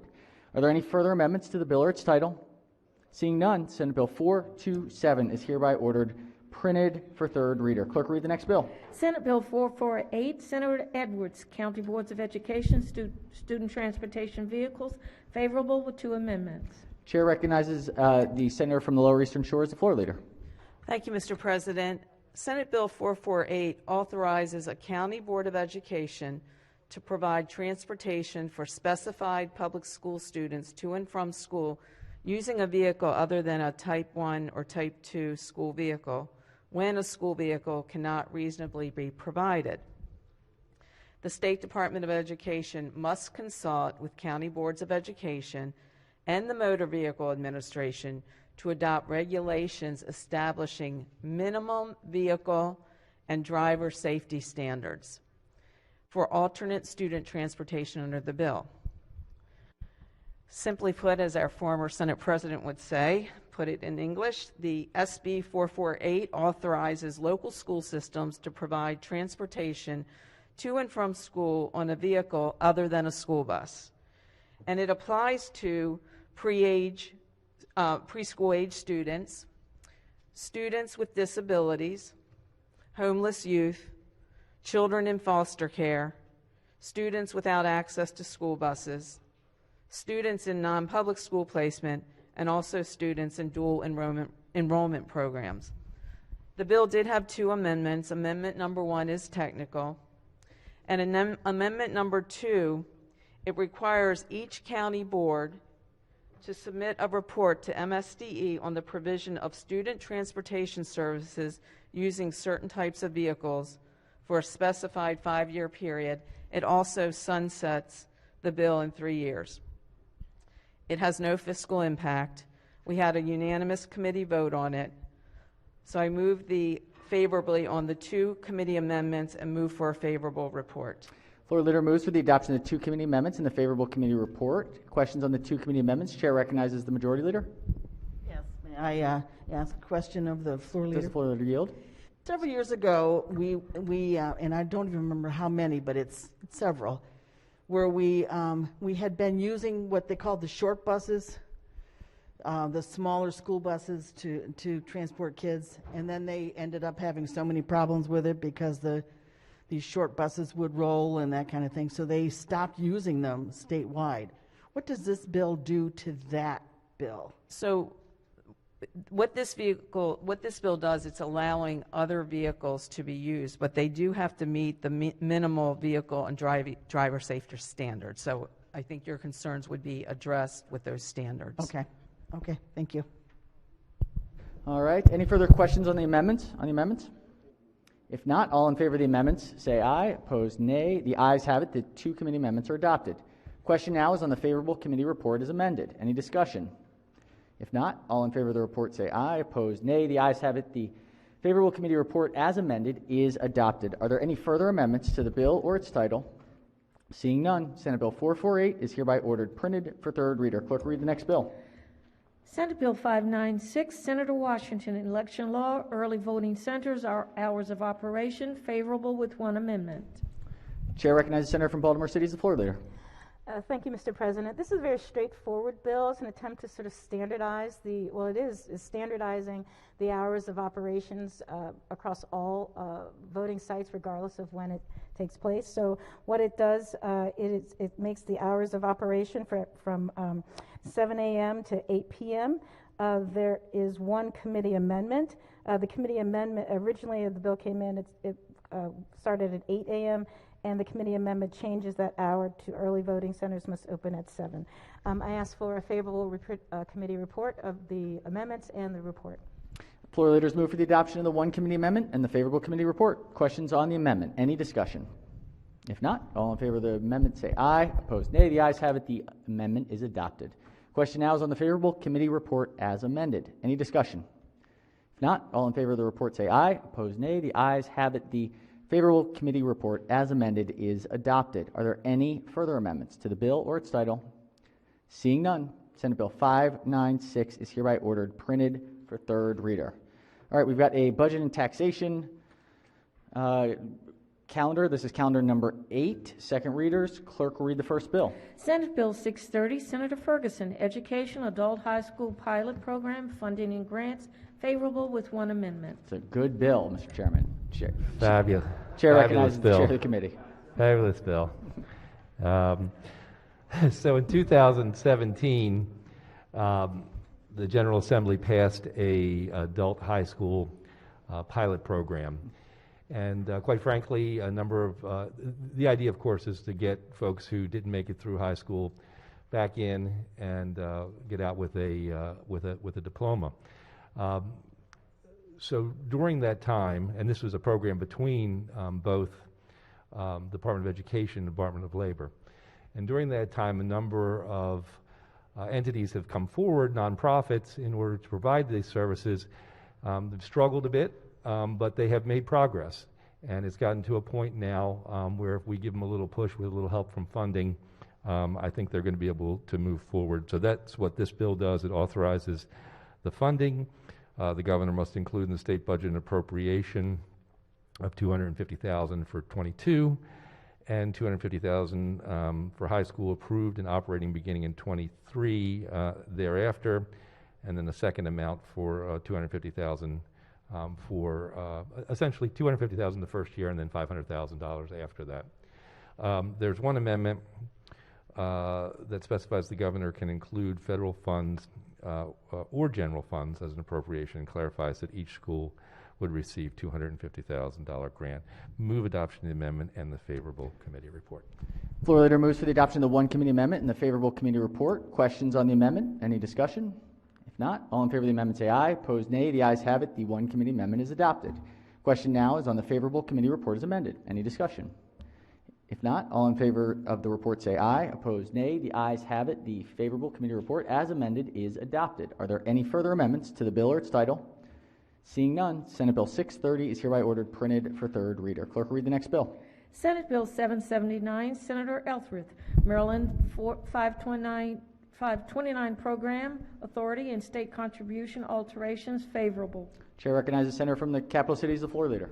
Thank you, Mr. President. Colleagues, Maryland has an incredibly efficient and generous Save for College program called Maryland 529 Save for College Match Program that's helped tens of thousands of families across Maryland, low and middle-income families, help save for college.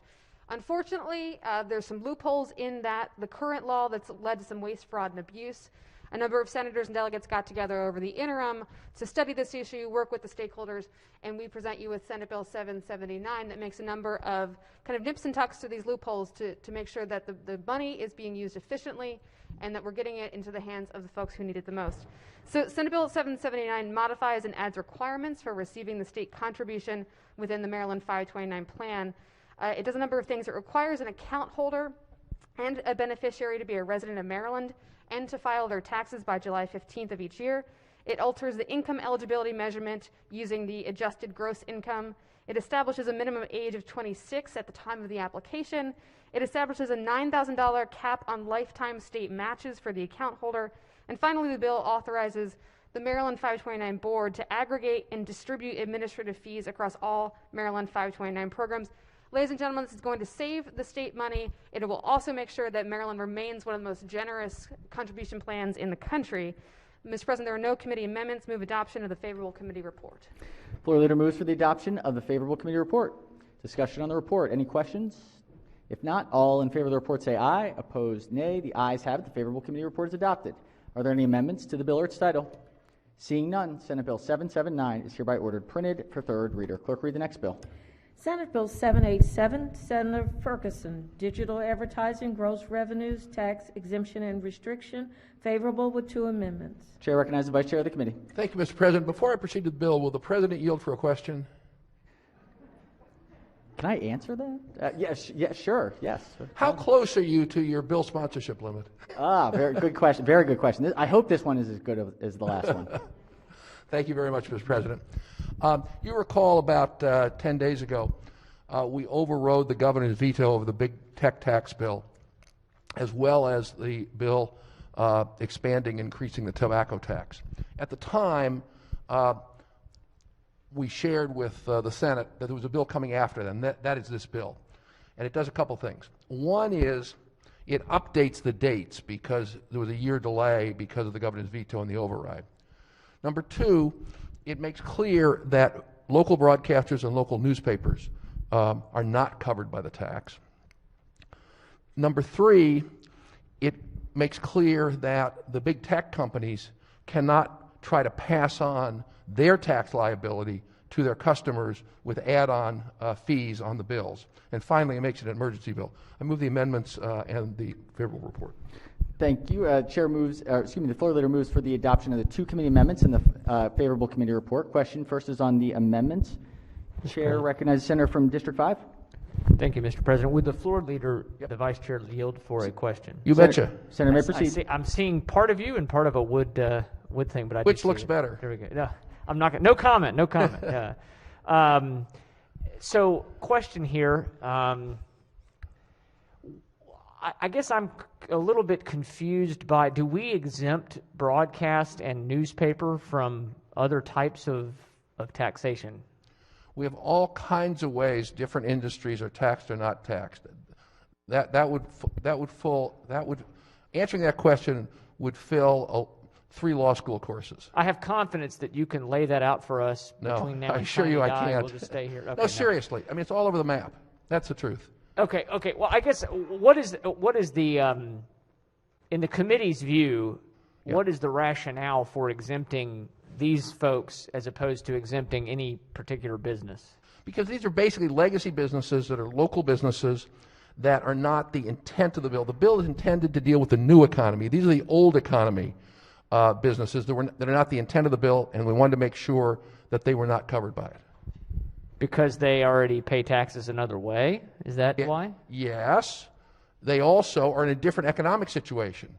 I mean, local newspapers in particular, but local broadcasters as well, have not done as well, let's say, as the big tech companies. And so what we're trying to do is have a fair tax system where the folks who've been around a long time, invested in the community, have deep roots in the community, aren't paying too much of the tax burden compared to those who are taking advantage of this marketplace and making money hand over fist.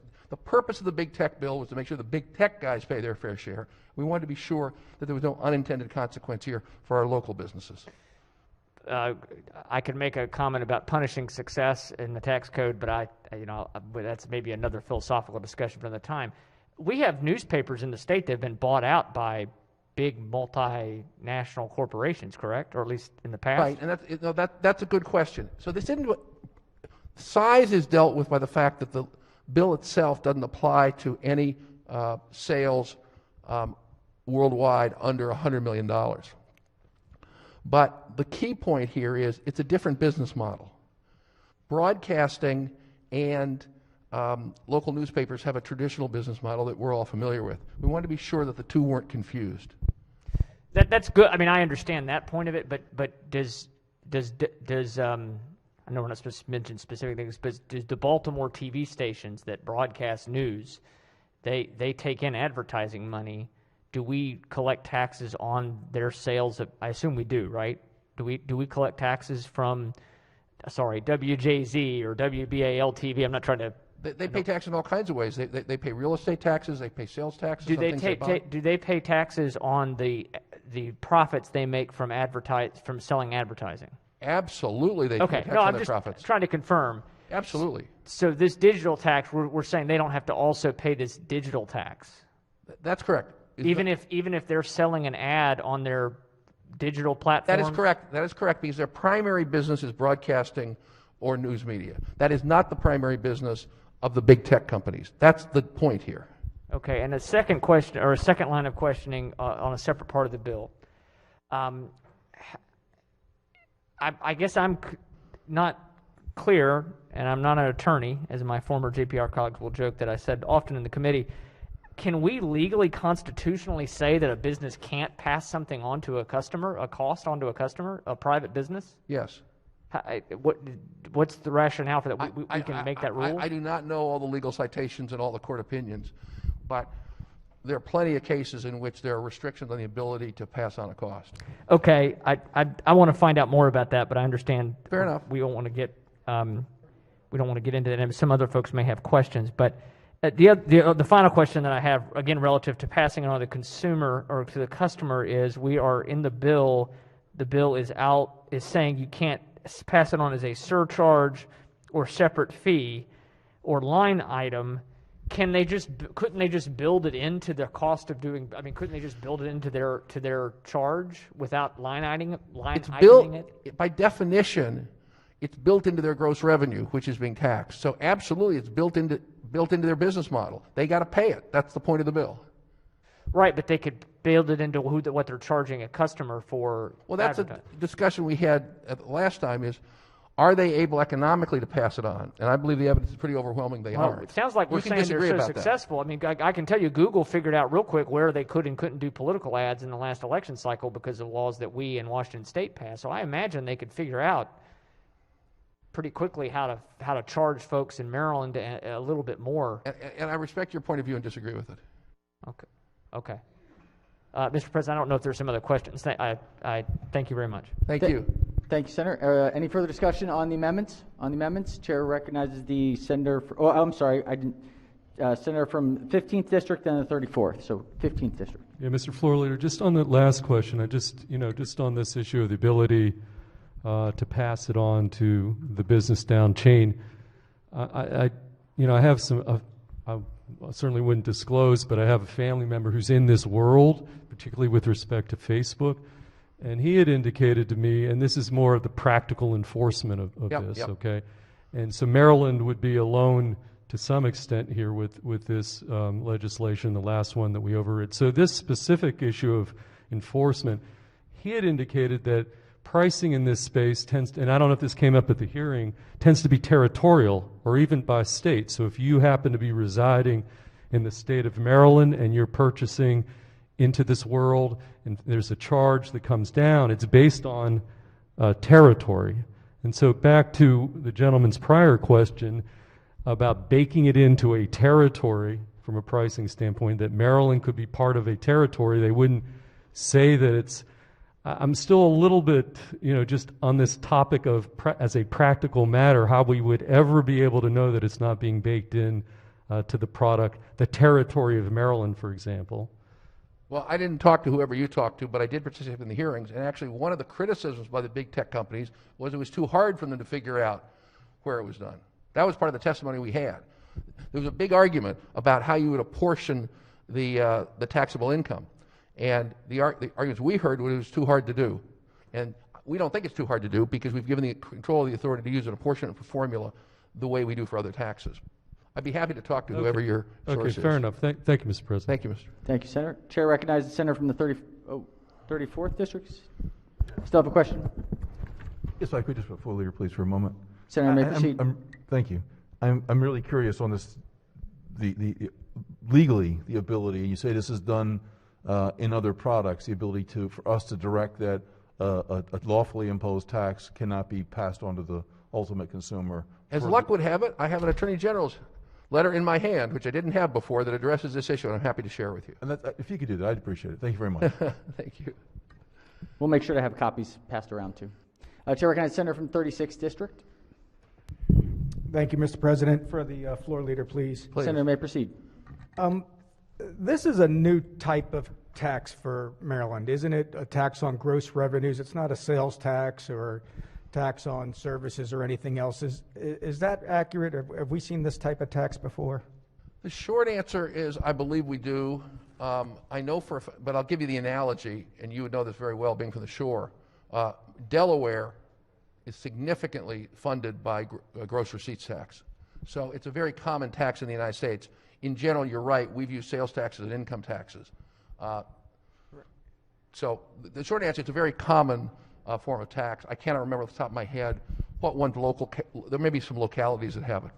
Okay. Well, I was going to say to Mr. President, this is such a great idea of not allowing businesses to pass on this tax and have to absorb it themselves. And you mentioned Delaware. Many of us that represent the Eastern Shore have businesses that have to compete against tax-free Delaware all the time. I'm just wondering, could we require other manufacturers or producers to absorb a sales tax and not be able to pass that on to their customers as well? Thank you for raising the Delaware example, because you refer to tax-free Delaware. Well, the argument of your colleagues, you haven't made this argument, that if the tax is imposed on the business, it will obviously be passed on. And when you talk about tax-free Delaware, you're saying it's not being passed on. That's the point. Is a gross receipts tax is a tax on the business. The market determines whether there's economic power and the structure of the marketplace, the extent to which it can be passed on. That's separate from whether there's a separate charge. Think of it this way. In Delaware, there is not a separate charge.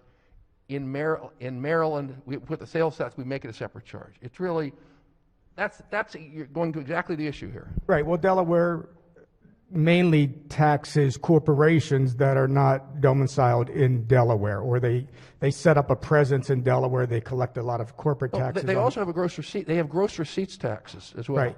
But just like this one. But their citizens get the benefit of not having a sales tax.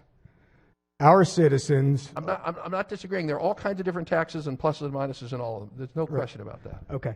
I'm just wondering again if we could go forward and evaluate, again, other types of services even. We just a few years ago had the 911 increase to the cell phone bills. Yeah, that's a good example. Could we require a Verizon or a AT&T to absorb that? Yes. Not put it on a line item? Yes. we have the universal service tax on utility bills. Yes. We could do it. we We've could chosen in just- certain instances to do it, in certain instances not to do it. And what the committee believes in this situation, we should bar the big tech companies from passing it on. Okay. With respect to the second part that you talked about, exempting the broadcast and news media entities,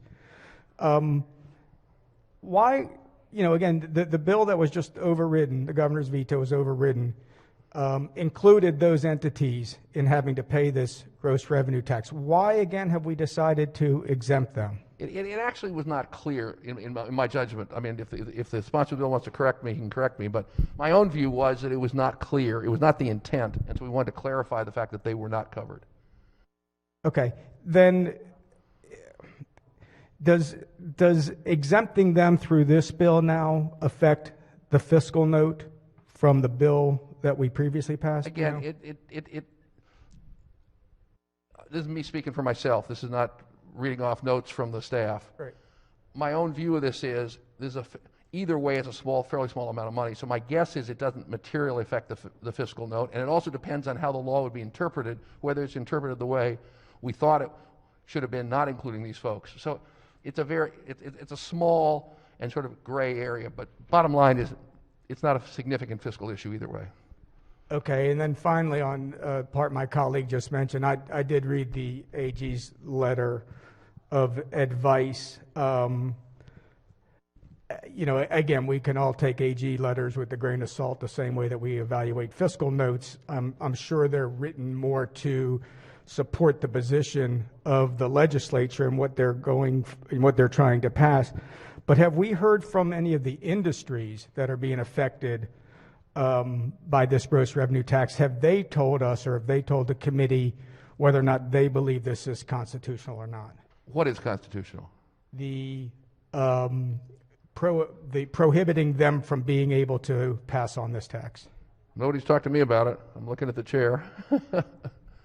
They did not come in and say that they thought this was. I mean, we know that we know they believe the digital ad tax was unconstitutional because I think like 3 days or 2 days after that They bill was really don't want overridden, to pay this tax. They that really ended up don't in want to pay federal it. They were court. very clear about that, but nobody came in on the specific issue you're raising. On this bit. Okay, I appreciate it. Thank you very much. Thank you. Thank you, Mr. President. Thank you, Senator. Chair recognizes the Senator from District 10. Are you picking these particular gigantic worldwide digital companies because that's where the money is right now? They're at the top of the pyramid if you look at the worldwide economy. Okay. And since they are not going to stop selling to individuals who are in Maryland, because we all are dependent upon them, there's nothing they can really blackmail us regarding by us going for the basing this on the gross receipt tax, right? I'm sorry, Senator. I can't quite hear you. Could you put your microphone a little closer to your mouth? Okay. So since they need citizens, individual residents of every state, including Maryland, in order to make their money, right? We're not going to lose any kind of a service. Oh no, that they provide. No, absolutely not. And when they give us the service, that adds to their gross receipt tax, to the gross receipts, and that's why you're taxing that. Absolutely, and they make their money off our personal information. Right. They want our personal information because they want to be able to sell it. Yeah, absolutely. Absolutely. It sounds providential to me. It sounds real smart.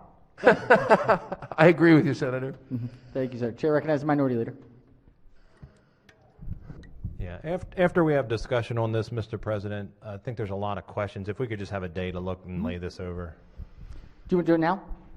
If there's no further questions. It doesn't look like there are. Let's just lay it over now. That's, the Senator's motion is in order. The bill and the amendments Fine. will be laid Great, over thank under you. the rule. All right, we just got a few more things here. We've got a special order calendar. This is calendar number 19. Clerk will read the first bill.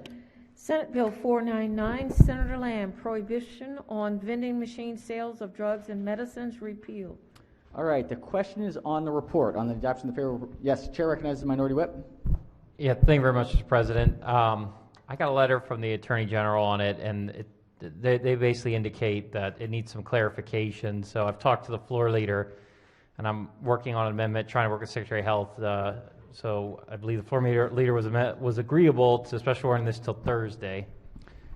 Yeah, before I say that, let me just say I've read the same AG letter. I don't think that it alters the fact that we should join the other 46 states in allowing over-the-counter drugs, indoor vending machines. But with that said, we do have an AG opinion, and the special order is fine. Thank you, Mr. All right, President. without objection, any objections? Without objections, the bill will be special ordered at the appropriate time on Thursday.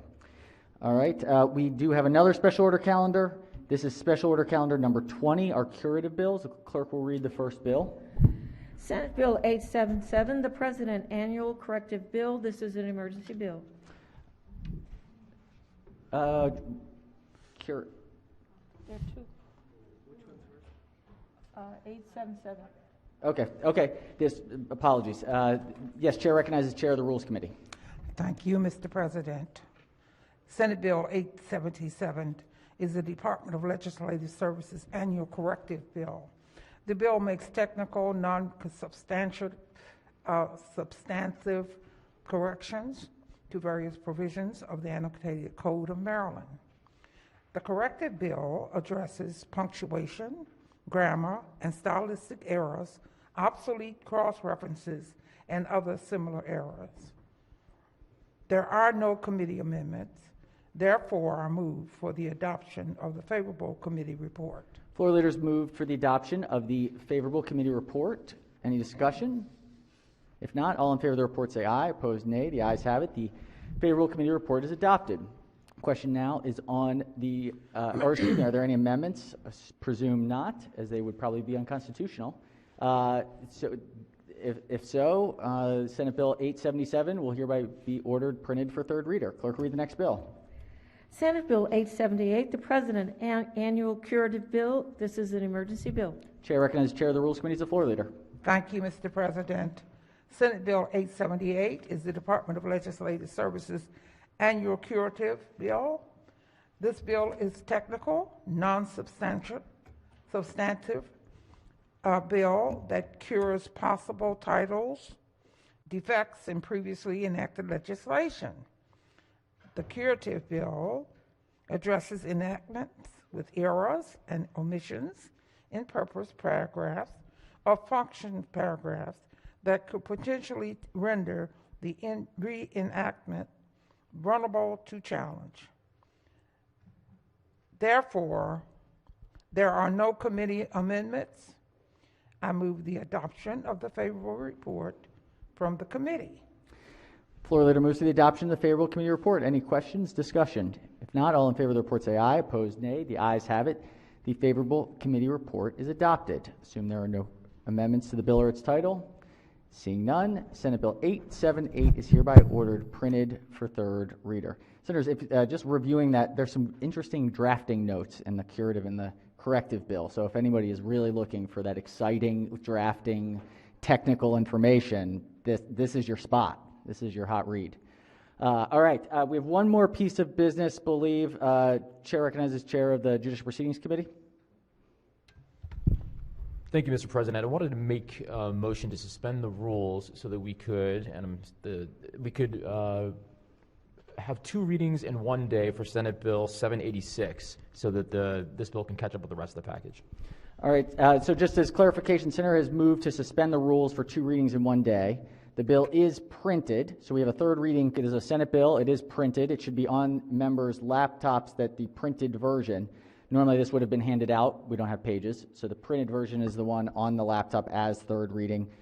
Certainly this is a very rare occurrence, but given that all of the packages won, the hope was to get it in one spot. So any questions on the Senator's motion to suspend the rules? If there are no questions, all in favor of suspension of the rules say aye. Opposed, nay. The ayes have it. The rules 24 having been suspended, the clerk will read the bill. Senate Bill 786, Senator McCray, Maryland Police Accountability Act of 2021, Baltimore City, control of the Police Department of Baltimore City. All right, Senator, Senate Bill 786 is on third reading for final passage. Any discussion? If not, the clerk will call the roll. Mr. President? Has everyone recorded their vote? Anyone wish to change their vote? Explain their vote? If not, the clerk will take the call. With 46 votes in the affirmative, Senate Bill 786, having received a constitutional majority, is declared passed. Believe that our desk is clear. All right. Well done. So thank you all. That means no evening session tonight. So you have a free evening this evening. I'm sure committees will find plenty of opportunities to take that time. So let's go with announcements. Chair recognizes the chair of the Finance Committee. Finance Committee will have bill hearings at 1:30, and a half hour or so later, when we're done, we'll vote. Thank you, Madam Chair. Chair recognizes the chair of Education, Health, and Environmental Affairs. Education, Health, and Environment will also meet at 1:30 for bill hearings, followed by a voting session. Thank you, Mr. Chairman. Chair recognizes the chair of Budget and Tax. Thank you, Mr. President. Budget and Tax will begin at 1 o'clock with bill hearings. We actually have a separate scheduled bill hearing at 3 for the BRFA. So what we're going to try to do, though, and stay tuned on this, is if we have time in between, we'll vote, and after the BRFA hearing, we'll vote. We will have a hard stop at 5 o'clock. So that's the best I can give you right now. Great. Thank you, Mr. Chairman. Chair recognizes the chair of Judicial Proceedings. Thank you, Mr. President. The Judicial Proceedings Committee will meet at 1:30 for bill hearings, followed by free time. Oh, look at that. Free time for judicial proceedings. I think members don't even know what that looks like. All right. Any other announcements? Any other announcements? Delegations, standing committees, select committees? If not, yes, Chair recognizes the Chair of the Rules Committee. Yes, thank you, Mr. President. The Rules Committee will meet on a Friday morning at 10:30. 10:30, Friday morning, Rules Committee. Thank you. Thank you, Madam Chair. Any further announcements? Further announcements? It appears not. All right, let's do a quorum call before we adjourn. Mr. President? Has everyone recorded their presence? If so, the clerk will take the call. With 47 members in the chamber and a quorum being present, the Senate of Maryland remains in session. Chair recognizes the Majority Leader. Thank you, Mr. President. I move that the Senate of Maryland stand adjourned until Thursday, March 4th at 10:30 a.m. Without objection, so ordered. Stay safe.